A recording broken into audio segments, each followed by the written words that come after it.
What's good, everybody? It's your boy, O'Shea Duke Jackson, back at it again with another episode of the Celebrity Junk. Caitlin Clark has really sold out the WNBA, at least a few of those games. We all know she went to the University of Iowa, made it to the championship game. And, you know, a lot of people have been taking up for her, especially, you know, the team was losing a lot. And you got a lot of people in Black society concerned because saying, hey, you know, this is a white woman getting all of this praise. What about the Black athletes and all of this stuff and everything like that, right? And this is something that that happened a few days ago when she was shoved to the ground by a Chicago Sky player, Shinity Carter, okay? And people were wanting to know, is Caitlin Clark being bullied by Black lesbians? Is this the case? Is this racism?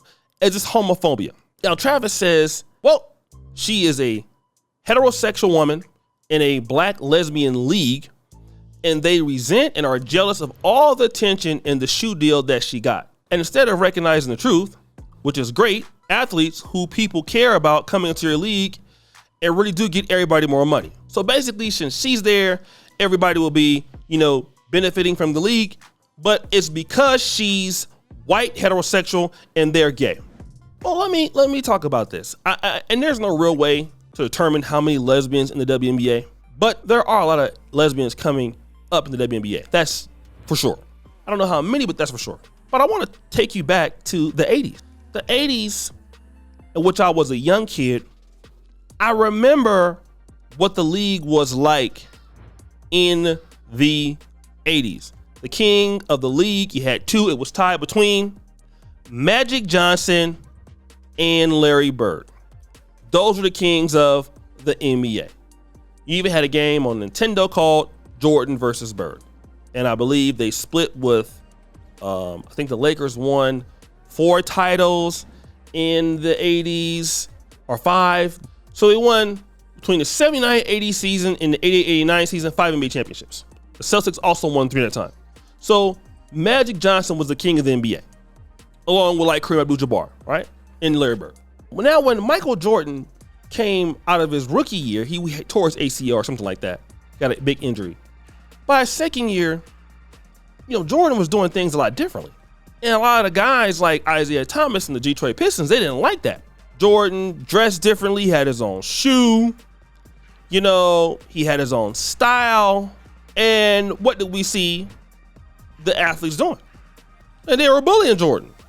If you look at those games, the early Bulls, you know, Jordan was leading the league and scoring and all that stuff. And I mean, they were killing him, man, fouling him hella hard, you know, all that kind of stuff, man. You know, it was crazy. Wasn't until the 90s, early 90s, that the Bulls were able to beat that, get over the hump, right? And then Jordan officially at that time took over the league.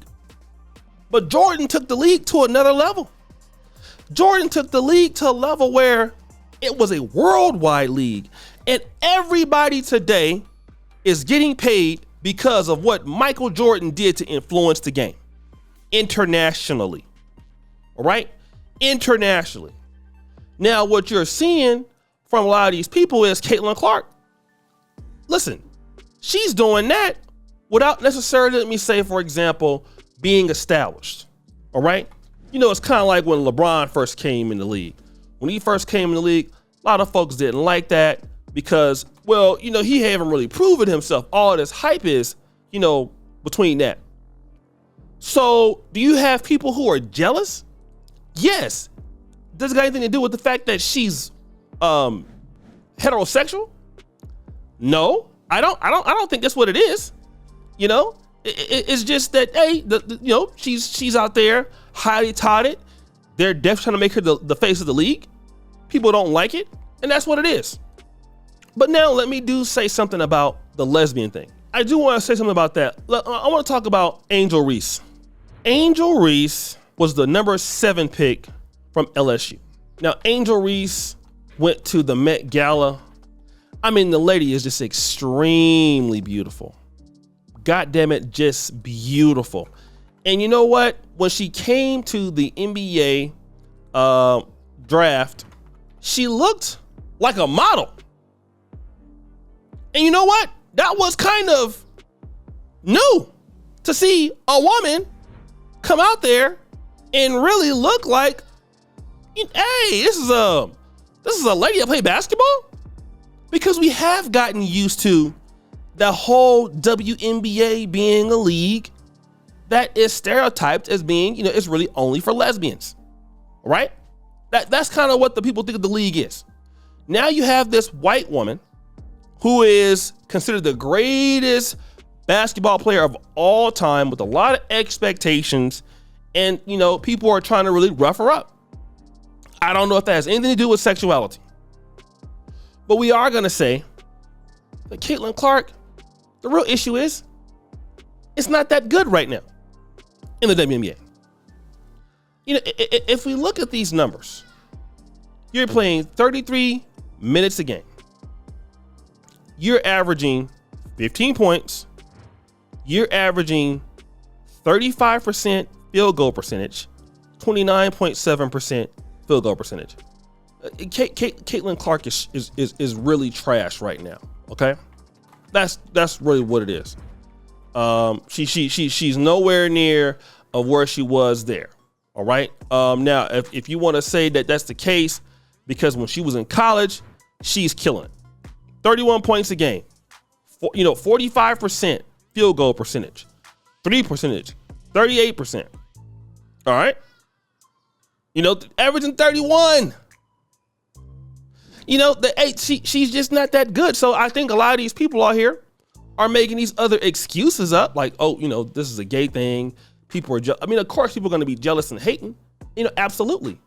But that don't have anything to do with what we're talking about. It just doesn't. So guys, what do you think? It's your boy, O'Shea Duke Jackson, back at it again with another episode of The Celebrity Junk. Producer for idea. Subscribe to the bell. We're out.